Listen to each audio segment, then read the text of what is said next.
Hello student. आज के इस वीडियो में आपको, जैसे मैंने लास्ट टाइम हैलोजन डेरिवेटिव मैंने पढ़ाया था आपको, 12th का टॉपिक था ये।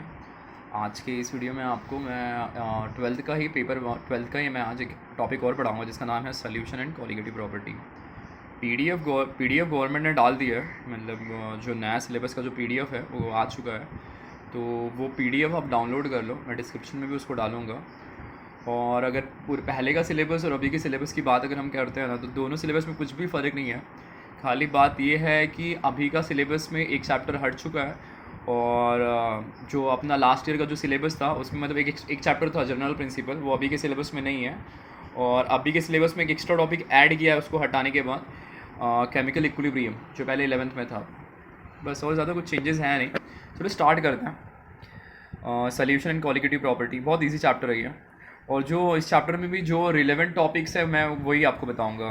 बहुत ज़्यादा वास्ट चैप्टर है, बट उतना करने की ज़रूरत है नहीं, उसका कुछ यूज़ है नहीं उसमें इतना।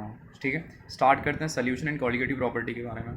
सबसे पहले दिमाग में आ रहा है सोल्यूशन होता क्या है। सोल्यूशन का मतलब क्या, तो मैंने नीचे वहाँ पर लिखा सोल्यूशन का मतलब क्या, जिसमें सल्यूट और सॉल्वेंट होता है, दिस इज कॉल्ड सोल्यूशन।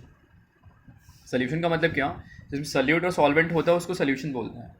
अब सल्यूट और सॉल्वेंट हर एक चीज़ में होता है, जो भी जहाँ पे भी अपन सोल्यूशन बनाते हैं, जहाँ पे भी हम सोल्यूशन बनाते हैं वहाँ पे सल्यूट और सॉल्वेंट होता है। मतलब जो स्मॉल क्वांटिटी होती है ना, जो स्मॉल क्वांटिटी उसको सल्यूट बोलते हैं, और जो बिगर क्वांटिटी होती है वो सॉल्वेंट होती है। लाइक अगर मैं देखो ना, अगर मैं बोलता हूँ कि अगर मैं चाय बनाता हूँ, तो चाय बनाते टाइम मैं दूध कम लेता हूँ और मैं क्या करता हूँ, पानी ज़्यादा लेता हूँ, तो दूध मेरा जो काम करेगा वो सल्यूट का काम करेगा, और जो पानी मेरा काम करेगा वो सॉल्वेंट का काम करेगा। इवन अगर मैं चाय बनाते टाइम अगर मैं शक्कर और दूध का कंपैरिजन करता हूँ, तो ऐसा नहीं कि मैंने जितना दूध लिया उतना मैं शक्कर लूँ, शक्कर मैं कम लेता हूँ दूध के कंपैरिजन में। तो अगर जो कम क्वांटिटी जो होती है ना वो हमेशा सल्यूट इंडिकेट करती है, और जो बड़ी क्वांटिटी होती है हमेशा सॉल्वेंट इंडिकेट करती है। बराबर है। सल्यूट का डिनोशन हमेशा टू से हम इसको डिनोट करते हैं, सल्यूट को हम हमेशा टू से इसको डिनोट करते हैं, और सॉल्वेंट का डिनोशन हमेशा वन होता है ये, तो ये चीज़ याद रखना आप। ठीक है, अब चल कुछ आगे, अब कुछ ना सोल्यूशन के कुछ टाइप्स होते हैं। मैं आपको कॉलिगेटिव का भी मतलब समझा दूंगा, पहले आप उन सोल्यूशन के बारे में देख लेते हैं। सोल्यूशन के कुछ टाइप्स होते हैं, ये कुछ बेसिक चीज़ें हैं। जैसे बात करते हैं हम लेयर के हिसाब से, अगर देखो ना सोल्यूशन के टाइप्स हैं, एक लेयर के हिसाब से, क्वांटिटी के हिसाब से क्या है। जब हम बात करते हैं लेयर के हिसाब से टाइप्स के कौन से होते हैं, तो जब हम लेयर के हिसाब से अगर हम देखेंगे, तो कभी आपने ध्यान दिया होगा, अगर मैं पानी और दूध को मैं मिक्स करता हूँ तो मुझे एक यूनिफॉर्म लेयर दिखाई देता है, मतलब एक यूनिफॉर्म लेयर दिखाई देता है। अगर मैं लाइट पास करूँ, लाइट अगर मैं उसमें रेस पास करूँ ना, तो रेस अपना आराम से पास हो जाएगा। बराबर है। तो उस चीज़ को हम कहते हैं होमोजीनियस। नाम तो सुना होगा, होमोजीनियस मिक्सचर और हेट्रोजीनियस मिक्सचर। तो इस चीज़ को हम कहते हैं होमोजीनियस, जहाँ पे दोनों लिक्विड लिक्विड बराबर है, दोनों की प्रॉपर्टी सेम होनी चाहिए, वो हो गया होमोजीनियस। इसी चीज़ को होमोजीनियस सोल्यूशन बोलते हैं। या तो मतलब याद रखना, सिंगल फेस होना चाहिए, यूनिफॉर्म लेयर आनी चाहिए, इसी को हम ट्रू सोल्यूशन भी कहते हैं। जहाँ पे क्या होता है पता है, कि दो अलग अलग फेसेस दिखाई देते हैं। जैसे मैं बोलता हूँ कि शक्कर पानी में डिजॉल्व होता है, नमक भी पानी में डिजॉल्व होता है, क्या दोनों के फेसेस सेम है क्या? नहीं। शक्कर सॉलिड हो गया तो तुम्हारा पानी लिक्विड हो गया, फेस में चेंजेस आ रहा है। जब फेस में चेंजेस मिलेगा, जब तुम डिजॉल्व करोगे, एक सिंगल फेस तुमको दिखाई देगा।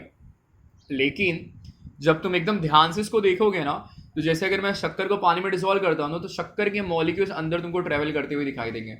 मतलब अगर मैं लाइट पास करूंगा ना, लाइट अगर मैं पास करूंगा तो थोड़ा ब्राइटनेस ज़्यादा दिखाई देगा। वो क्या करेगा, लाइट शक्कर के पार्टिकल को कोलाइड करेगा, शक्कर के पार्टिकल को कोलाइड करेगा। बराबर है। तो इस चीज़ को हम कहते हैं हेट्रोजीनियस मिक्सचर, या तो इसको हम कहते हैं कोलाइडल सोल्यूशन, या तो इसको हम कहते हैं कोलाइडल सोल्यूशन। इसमें कैसा होता है ना, सल्यूट और सॉल्वेंट का ना, सल्यूट और सॉल्वेंट के जो पार्टिकल का साइज होता है ना, वो हमेशा दोनों का अप्रॉक्सीमेटली सेम होता है। इसमें क्या होता है ना, सल्यूट और सॉल्वेंट का पार्टिकल का साइज अलग अलग होता है। अलग अलग हुआ कोलाइडल सोल्यूशन, मल्टीपल फेज देगा। दोनों का सेम हुआ ट्रू सोल्यूशन, सिंगल फेज देगा। तो ये हो गया लेयर के हिसाब से हमने देख लिया। ये एग्जाम्पल भी आपको मैंने बता दिया। अब हम बात करते हैं क्वांटिटी के हिसाब से। जब हम क्वांटिटी पे जाते हैं ना, तो दिमाग में एक ही चीज़ हमेशा, ऐसा कौन सा चीज़ है, सल्यूट ऐसा चीज़ है कि सॉल्वेंट जो चीज़ जो बार बार सोल्यूशन की प्रॉपर्टी को बदलता है, सल्यूट। अगर मेरा पानी है, अगर मेरे को उसको मीठा, पानी के अंदर मैं शक्कर डाल रहा हूँ, तो कौन पानी की प्रॉपर्टी को बार बार चेंज कर रहा है? ऑब्वियसली शक्कर चेंज कर रहा है। तो सल्यूट की क्वांटिटी के हिसाब से भी कुछ क्लासिफिकेशन सोल्यूशंस के होते हैं, वो भी आप देख लो।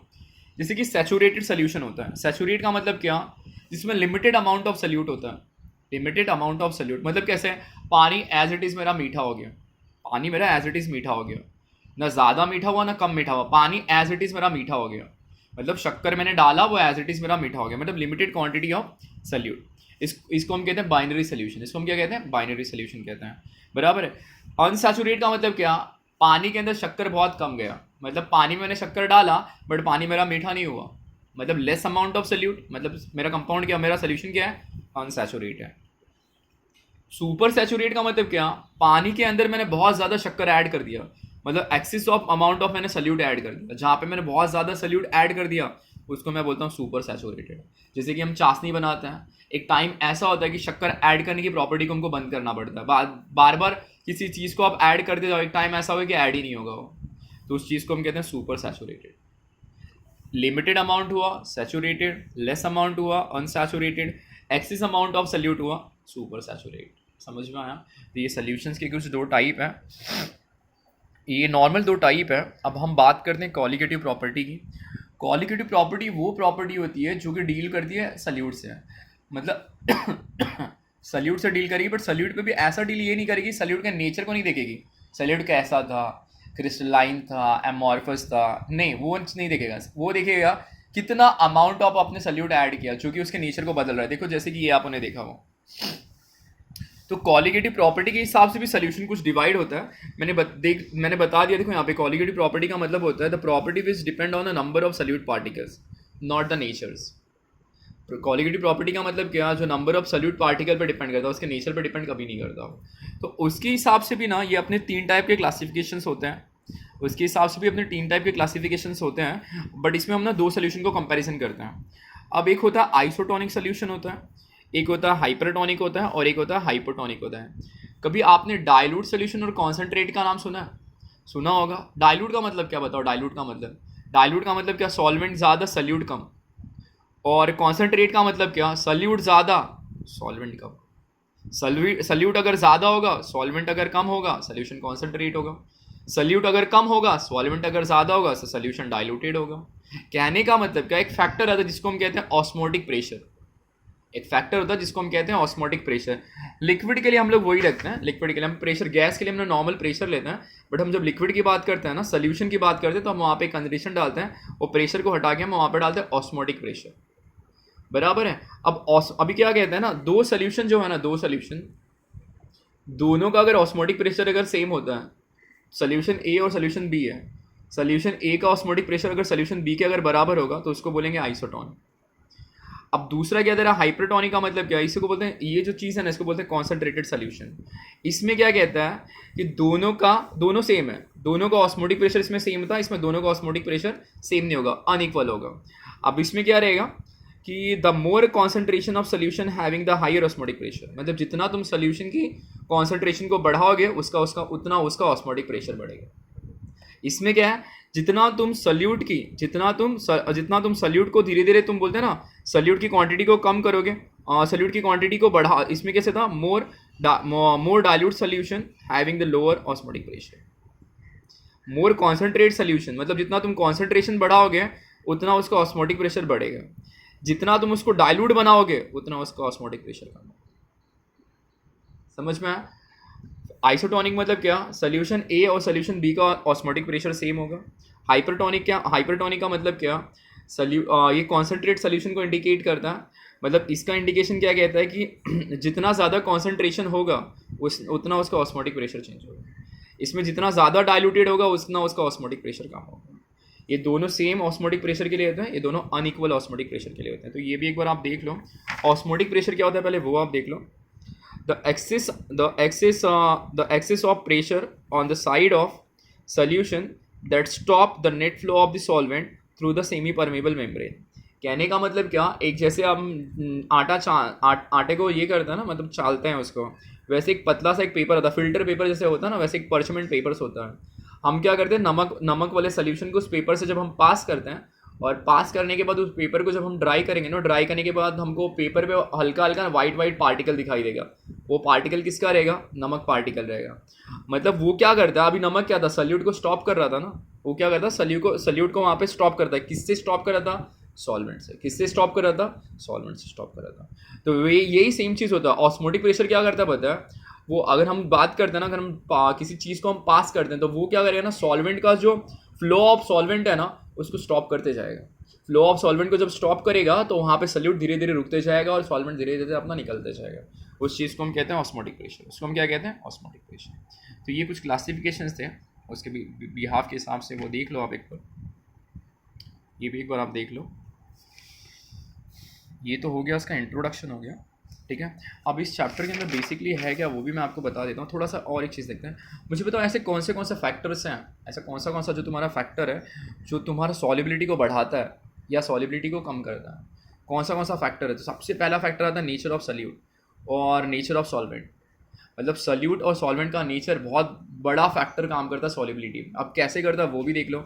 अब आपको तो पता है कि अगर सल्यूट का सरफेस एरिया अगर कम होगा तो सॉलिबिलिटी ज़्यादा होगी।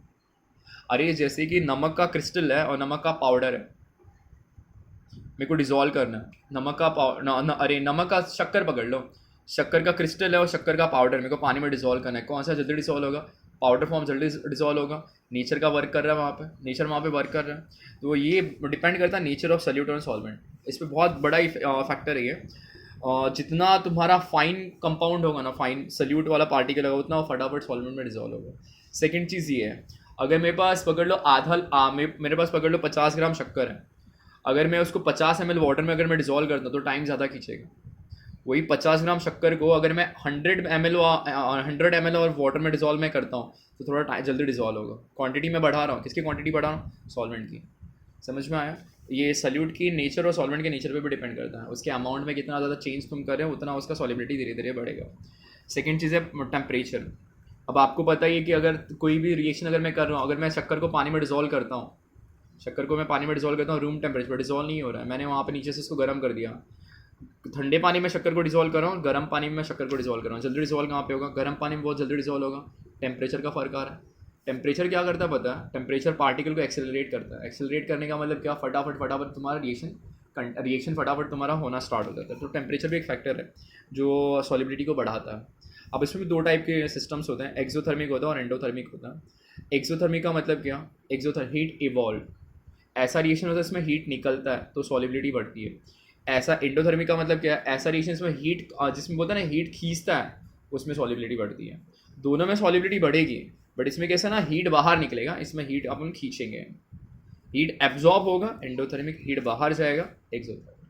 तो टेम्परेचर भी तुम्हारा वर्क कर रहा है। प्रेशर है ना, प्रेशर वो तुम्हारा वर्क नहीं करता। प्रेशर तुम्हारा वर्क नहीं करता, सॉलिड पे तो वर्क करता ही नहीं, लिक्विड पे भी वर्क करता ही नहीं। प्रेशर हमेशा वर्क करता है तुम्हारा गैस पे। यहाँ पे हम प्रेशर की जब हम बात करें, सॉलिड लिक्विड पे कभी भी याद रखना प्रेशर वर्क करता नहीं सॉलिबिलिटी के अंदर, ठीक है।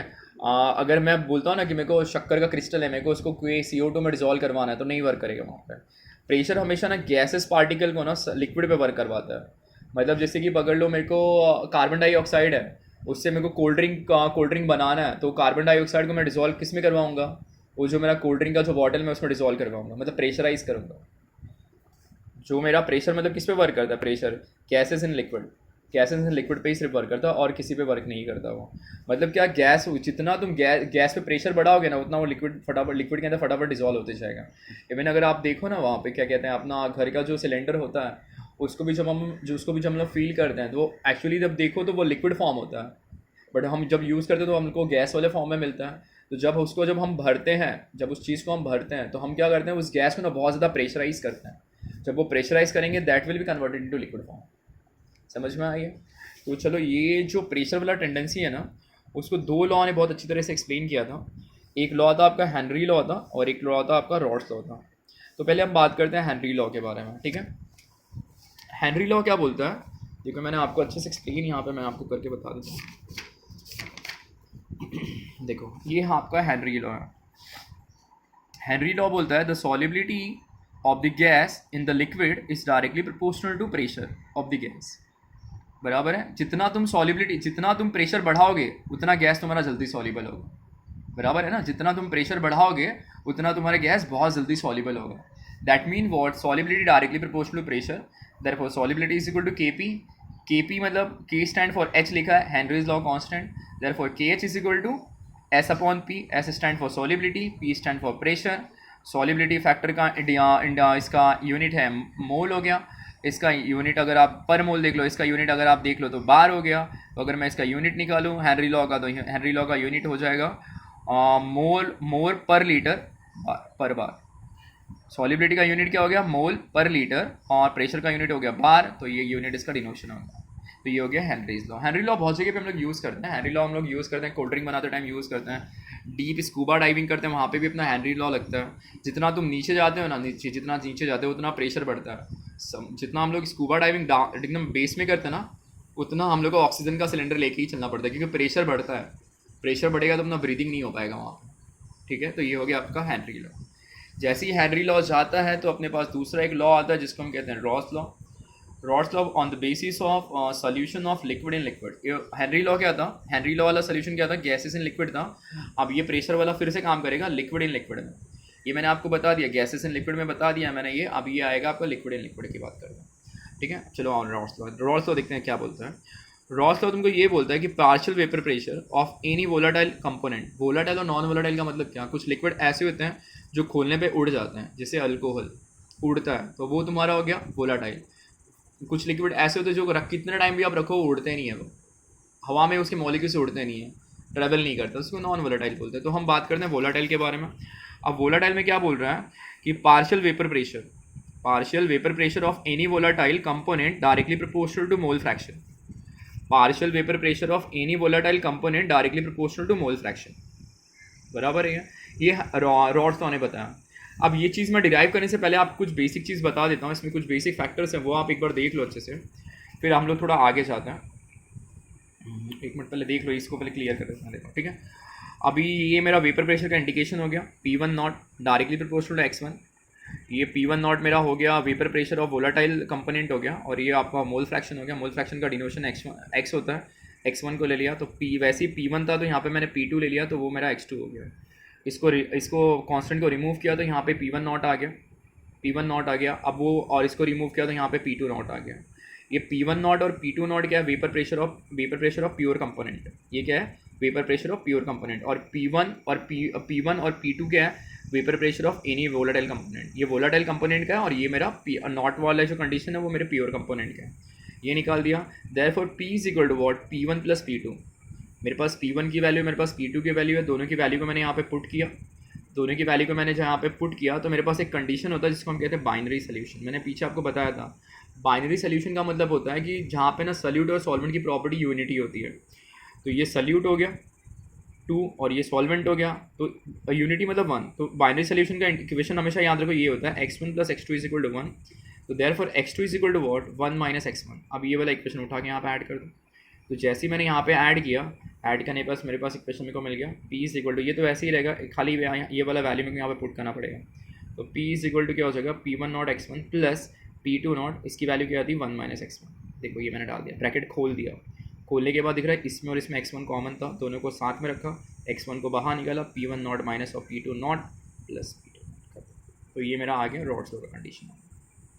अब वहाँ पे P क्या है, टोटल वेपर प्रेशर। P क्या है वहाँ पे, टोटल वेपर प्रेशर है। समझ में आया। तो ये देखो आप एक बार रॉड्स लॉ भी आप एक बार अच्छे से देख लो।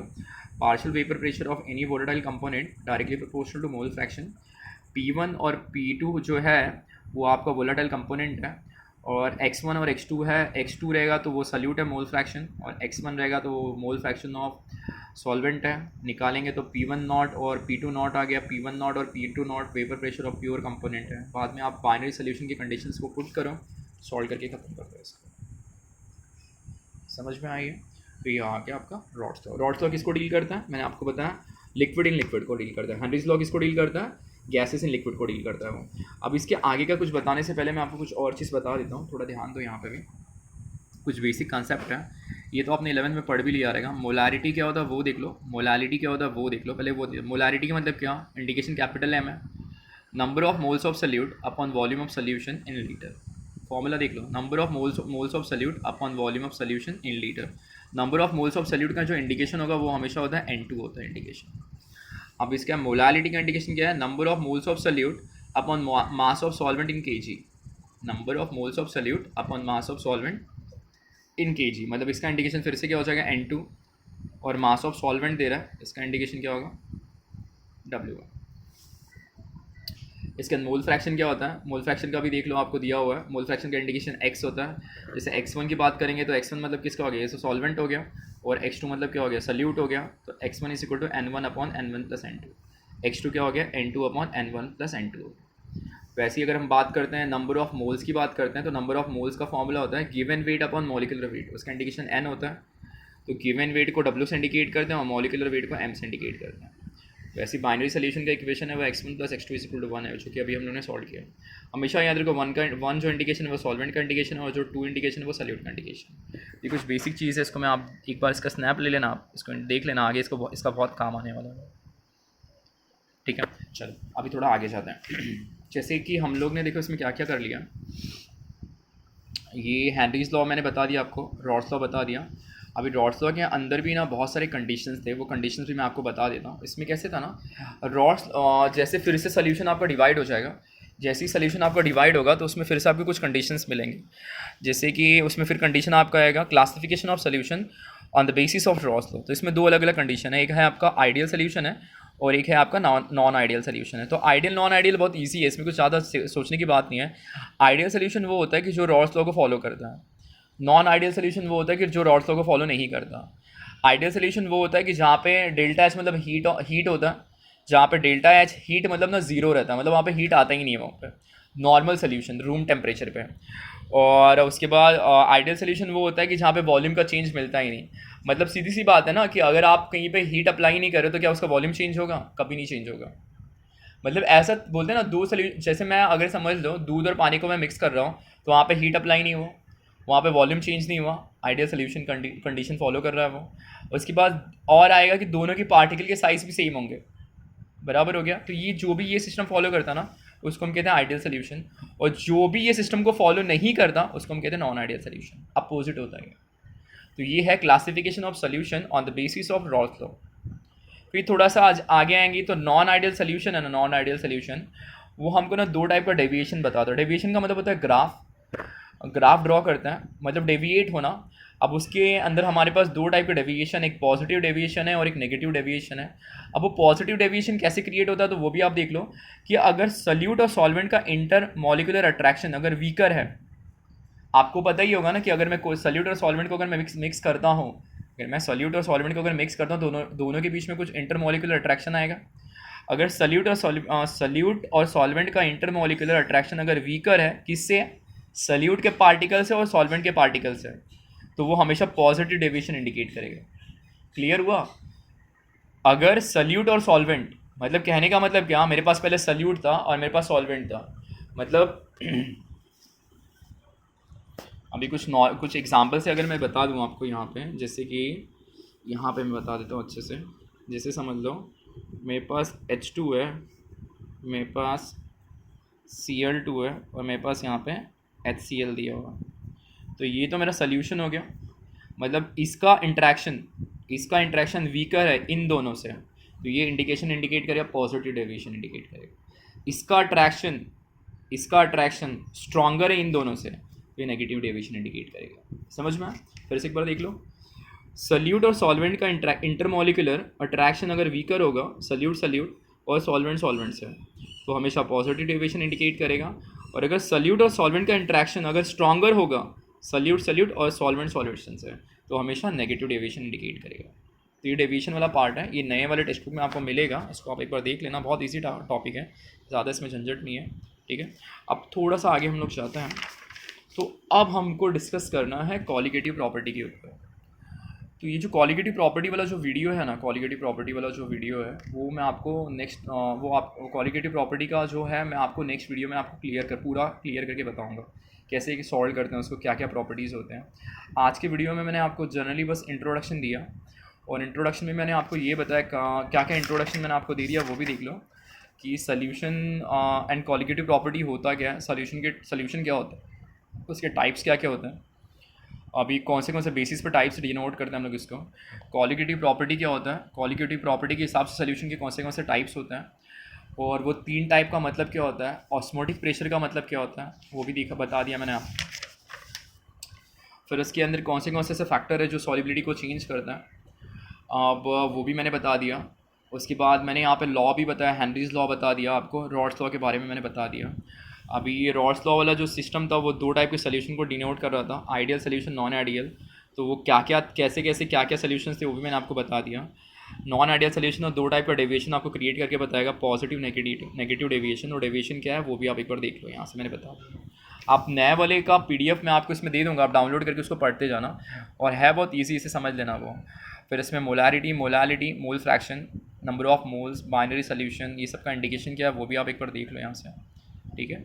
और फिर एक बार फिर से मैं बता देता हूँ, देखो ये अपना हेनरीज लॉ था, हेनरीज लॉ एक बार अच्छे से आप देख लो, और ये अपना रॉड्स लॉ था, रॉड्स लॉ वाला भी कंडीशन एक बार आप देख लो यहाँ पर अच्छे से, ठीक है। तो आज की वीडियो में आपको इतना ही बताऊंगा। नेक्स्ट वाला जो वीडियो रहेगा ना उसमें आपको मैं कॉलिगेटिव प्रॉपर्टी को अच्छे से मैं उसमें बताऊंगा, और फिर एक और वीडियो बनाऊंगा जिसके अंदर मैं आपको इसके न्यूमेरिकल सॉल्व करके बता दूंगा। इसमें एक चीज़ अपना छूट रहा था वो भी मैं आपको बता देता हूँ, ये नए वाले टेक्स्ट बुक में भी है, ये मैं आपको पुराने टेक्स्ट बुक से बता देता हूँ। सोल्यूशन के और भी टाइप्स होते हैं, सोल्यूशन के और भी टाइप्स होते हैं, जैसे कि ये सोल्यूशन के टाइप्स है, ये देख लो, आपको नए वाले टेक्स्ट बुक में मिलेंगे। Solid solid, solid liquid, liquid solid gas, liquid liquid, liquid solid, ये मतलब सॉलिड से रिलेट कर रहा है, ये लिक्विड से रिलेट कर रहा है, और ये गैस से रिलेट कर रहा है। तो ये भी उसके टाइप्स है, इसको भी एक बार देख लो, इसका इतना यूज़ है नहीं वो, ठीक है। तो आज की वीडियो में इतना ही था, तो प्लीज़ इस वीडियो को लाइक करो, शेयर करो और सब्सक्राइब करो। कमेंट करना, कुछ समझे नहीं तो मैं आपको फिर से वो नेक्स्ट वाला जो वीडियो रहेगा उसमें आपको मैं बता दूँगा, और मैं इसके ऊपर 2 वीडियो और बनाऊँगा। एक मैं आपको इसका न्यूमेरिकल सॉल्व करके बता दूँगा, और एक वीडियो में आपके इसके कॉलिगेटिव प्रॉपर्टीज़ को सॉल्व करके बता दूँगा, ठीक है। और मतलब 2 वीडियो में चैप्टर ख़त्म हो जाएगा। टेक्स्ट बुक में देखो तो कॉन्सेप्ट बहुत ज़्यादा दिया हुआ है, बट उतना कॉन्सेप्ट इतना यूज़ है नहीं अपने को। मैं फ़िलहाल के लिए मैं इतना ही चीज़ बता रहा हूँ जितना अपने को रिलेवेंट है, और प्लीज़ पढ़ना स्टार्ट कर दो, ये पता नहीं है वायरस कब ख़त्म होगा, और जितना ज़्यादा हो सके उतना पढ़ना स्टार्ट करो। कुछ भी डाउट, कुछ भी प्रॉब्लम हो तो कमेंट करके बताओ, ठीक है।